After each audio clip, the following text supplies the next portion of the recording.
ये कहानी दो ऐसी लड़कियों की है जो जंगल में अपने दोस्तों के साथ मस्ती करने जाती हैं, मगर फिर ऐसी मुसीबत में फंस जाती हैं जहां उनके साथ रेप के साथ साथ और भी बहुत कुछ होता है। मगर क्या वे इन सब से बच पाती हैं और लास्ट में क्या होता है? कहानी बहुत ही मिस्टीरियस है। फिल्म की शुरुआत में हम एक फैमिली को देखते हैं जो छुट्टियां बिताने के लिए शहर से दूर अपने एक लेक हाउस की तरफ जा रहे होते हैं। इस फैमिली में 3 लोग होते हैं, जिसमें लड़की का नाम मैरी होता है जो अपने पापा जॉन और मॉम एमा के साथ जा रही थी। उसके पापा पेशे से डॉक्टर थे। कुछ देर बाद वे उस लेक हाउस पर पहुंच जाते हैं। उनका ये लेक हाउस जंगल के बीचों बीच एक नदी के किनारे बना हुआ था। वहां वो लोग खूब मस्ती करते हैं। एक दिन मैरी अपनी मॉम से अपनी फ्रेंड की जनरल स्टोर की शॉप पर जाने के लिए कहती है। उसकी मॉम कहती है कि ये जगह उनके लिए नहीं है, इसीलिए उसे नहीं जाना चाहिए, लेकिन उसके पापा उसे जाने की इजाज़त दे देते हैं। साथ ही उसे कार की चाबी भी दे देते हैं। मैरी बहुत ही खुश होती है और वह अपनी फ्रेंड की शॉप पर चली जाती है। उसकी फ्रेंड पेज उसे देखकर बहुत खुश होती है। वे दोनों बहुत सारी बातें करते हैं। वहीं जस्टिस नाम का एक लड़का उनकी बातें सुन रहा होता है। वह पेज के पास आकर उसे सीरियल का पैकेट मांगता है। पेज उस लड़के से उसकी उम्र पूछती है। वह कहती है कि अगर तुम 18 के हो तब तो मैं तुम्हें ये पैकेट दे दूंगी। जस्टिन कहता है कि अगर तुम मुझे ये दोगी तो मैं तुम्हें वो दूंगा जो तुम्हें चाहिए। वह बताता है कि उसने उसकी सारी बातें सुन ली है। ये जानकर पेज मैरी के साथ जस्टिन के घर जाती है, जहां पेज जस्टिन के साथ उसके घर के अंदर चली जाती है और मैरी उसका कार में इंतजार करती है। काफी देर बीत जाने के बाद जब पेज बाहर नहीं आती तो मैरी भी उस घर में चली जाती है। दरवाजे पर उसे एक पेपर की कटिंग मिलती है जिसमें एक आदमी की तस्वीर होती है जो कि एक क्रिमिनल होता है। वह और कोई नहीं, जस्टिन का फादर होता है। मैरी इग्नोर करते हुए अंदर चली जाती है तो वे देखती है पेज और जस्टिन स्मोकिंग कर रहे होते हैं। वे लोग मैरी को भी स्मोकिंग करने के लिए कहते हैं, लेकिन मैरी मना कर देती है। लेकिन पेज के बार बार रिक्वेस्ट करने पर मैरी भी उनके साथ एंजॉय करने लगती है। जस्टिन अब उनका बहुत अच्छा दोस्त बन चुका था।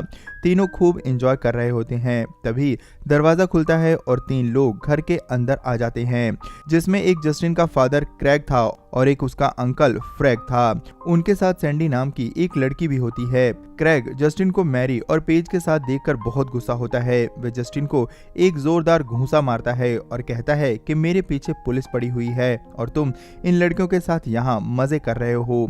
उनके इस व्यवहार को देखकर पेज और मैरी बहुत डर जाती हैं और वहां से जाने के लिए कहती हैं, लेकिन क्रैग उन्हें वहां से जाने नहीं देता।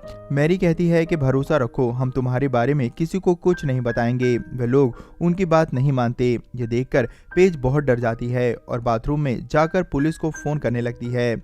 इससे पहले कि वो पुलिस को कॉल कर पाती, फ्रैंक बाथरूम का दरवाजा तोड़कर अंदर घुस जाता है। वह उसे धक्का देते हुए उसका फोन तोड़ देता है। साथ ही बाहर आकर मैरी का भी फोन तोड़ देता है, जिससे कि वह पुलिस को फोन ना कर सके। मैरी जस्टिन से मदद मांगती है, लेकिन जस्टिन मजबूर था, वह उनकी कोई मदद नहीं कर सकता था। इसके बाद वे लोग उन सभी को कार में बैठाकर कहीं ले जाने लगते हैं। ये दोनों लड़कियां बहुत बड़ी मुसीबत में फंस चुकी थीं। थोड़ी दूर जाने पर मैरी देखती है वे लोग उसी तरफ जा रहे हैं जिस तरफ उनका लेक हाउस है। मौका देखकर मैरी लाइटर से सैंडी पर अटैक कर देती है, जिसकी वजह से कार में ही उन सब के बीच हाथापाई होने लगती है, जिससे कार का बैलेंस बिगड़ जाता है और वह एक पेड़ से जा टकराती है।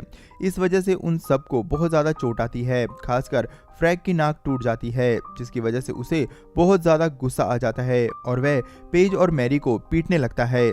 मौका देखकर पेज भागने लगती है और मैरी से भी भागने के लिए कहती है। क्रैग मैरी को पकड़ लेता है, लेकिन पेज दूर निकल जाती है। उसे सामने एक फैक्ट्री दिखाई देती है और वह जोर जोर से आवाज देकर हेल्प मांगती है, लेकिन वहां पर उसकी मदद करने के लिए कोई नहीं होता।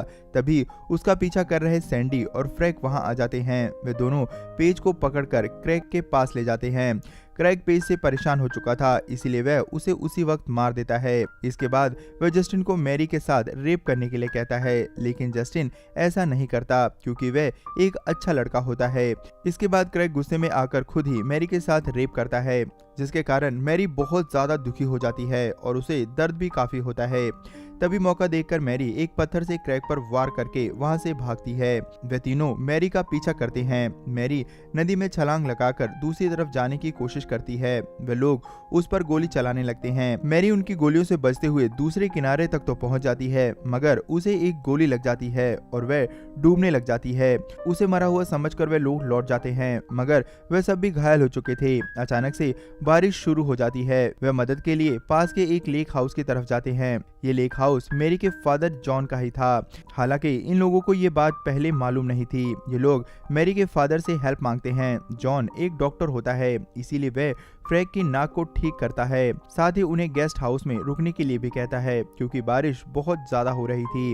इधर जस्टिन की नजर मैरी की फोटो पर पड़ती है तो वह समझ जाता है कि ये मैरी का ही घर है। उसे बहुत गिल्ट फील होता है। वह समझ नहीं पा रहा था कि वह क्या करे। वह मैरी के फादर को सब कुछ बताना चाहता था, लेकिन क्रैग के सामने वह कुछ नहीं बता सकता था। जस्टिन के पास मैरी का लॉकेट होता है। वह उसे सभी से छुपाकर किचन में रख देता है, जिससे कि मैरी के घर वाले उसे देखकर समझ जाएं। इधर जॉन और एमा मैरी का फोन ना लगने पर बहुत परेशान थे। दूसरी तरफ हम देखते हैं कि मैरी बच चुकी थी और किसी तरह अपने घर की तरफ जा रही होती है, लेकिन दरवाजे पर पहुंचकर वह गिर जाती है। मैरी के फादर को दरवाजे पर कुछ गिरने की आवाज आती है तो वे देखते हैं कि वहां पर मैरी है। वे दोनों मैरी की हालत देखकर बहुत घबरा जाते हैं। वे जल्दी से उसे अंदर ले जाते हैं। मैरी का ट्रीटमेंट करते हुए जॉन को पता लग जाता है कि मैरी के साथ जबरदस्ती हुई थी। उसी वक्त एमा को किचन में वो लॉकेट मिल जाता है, जिससे कि वह समझ जाते हैं कि मैरी की इस हालत के पीछे इन सभी लोगों का हाथ है। जॉन को ये जानकर बहुत गुस्सा आता है और वह इन सभी से बदला लेने का फैसला करता है। वह एमा से इसके लिए तैयार होने के लिए कहता है। जॉन एक रूम में जाता है जहां बहुत से हथियार होते हैं। एमा किचन में होती है। अचानक से फ्रैग उसके सामने आ जाता है, जिसे देखकर एमा डर जाती है। फ्रैग कहता है कि उसे नींद नहीं आ रही है, क्या एक बियर की बोतल मिलेगी। अचानक से एमा की नजर मैरी की तस्वीर पर पड़ती है। वह सोचती है कि कहीं फ्रैग एमा की तस्वीर न देख ले, इसीलिए वह उसके पास आकर उसका ध्यान भटकाने की कोशिश करती है। एमा फ्रैग से कहती है कि वह मेरे रूम में जाकर इंतजार करे। फ्रैग उसकी बात मानकर बाहर आता है। तभी वह टेबल पर मैरी को देखता है। इससे पहले कि वह कुछ समझ पाता, एमा बियर की बोतल उसके सर पर मार देती है। यह देखकर फ्रैग को गुस्सा आ जाता है और वह एमा पर अटैक कर देता है।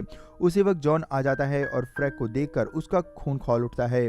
वे दोनों मिलकर उसका हाथ काट देते हैं और जॉन उसके सर पर हथौड़ा मारकर उसका सर फोड़ देता है। उसके बाद वे दोनों गेस्ट रूम की तरफ जाते हैं, जहां क्रैग और सैंडी सो रहे होते हैं, लेकिन जस्टिन अभी भी जाग रहा होता है। उसके हाथ में एक गन होती है और वो गन जॉन को दे देता है। तभी सैंडी की नींद खुल जाती है तो जॉन उसको शूट कर देता है। गोली उसे छूकर निकल जाती है। सैंडी भागकर बाथरूम में चला जाता है और क्रैग खिड़की से कूदकर एमा के घर की तरफ भागता है। वह समझ नहीं पा रहा था कि ये लोग उसे मार क्यों रहे हैं। इधर एमा और जॉन बाथरूम के दरवाजे को तोड़कर सैंडी को पकड़ लेते हैं। एमा अपने हाथों से सैंडी को गोली मार देती है। इधर क्रैग जब अंदर आता है तो अपने भाई की लाश को देखता है। उसे बहुत ज्यादा गुस्सा आता है। वह समझ नहीं पा रहा था कि जॉन और एमा उन्हें क्यों मारना चाहते हैं। तभी उनकी नजर मैरी की तस्वीर पर पड़ती है और वह सब कुछ समझ आता है। उसी वक्त जॉन और एमा भी अंदर आ जाते हैं। जॉन और क्रैग में जोरदार फाइटिंग होती है। जॉन कमजोर पड़ने लगता है। उसी वक्त जस्टिन आकर अपने फादर पर गन पॉइंट कर देता है। क्रैग जस्टिन से गन छीनकर उसे पीटने लगता है। तभी एमा और जॉन मिलकर क्रैग पर अटैक कर देते हैं। वे दोनों मिलकर मैरी के गुनाहगारों को सजा देते हैं। वे दोनों क्रैग को अपंग करके उसका सर माइक्रोवेव में डालकर फोड़ देते हैं। इसके बाद जॉन और एमा जस्टिन और मैरी को लेकर दूर चले जाते हैं। इसी के साथ ये फिल्म यहीं पर खत्म हो जाती है। दोस्तों, ये फिल्म आपको कैसी लगी हमें कमेंट में लिखकर जो बताएं। इस वीडियो के लिए एक लाइक करें और आगे भी ऐसी मस्त वीडियोस के लिए चैनल को जरूर सब्सक्राइब कर लें।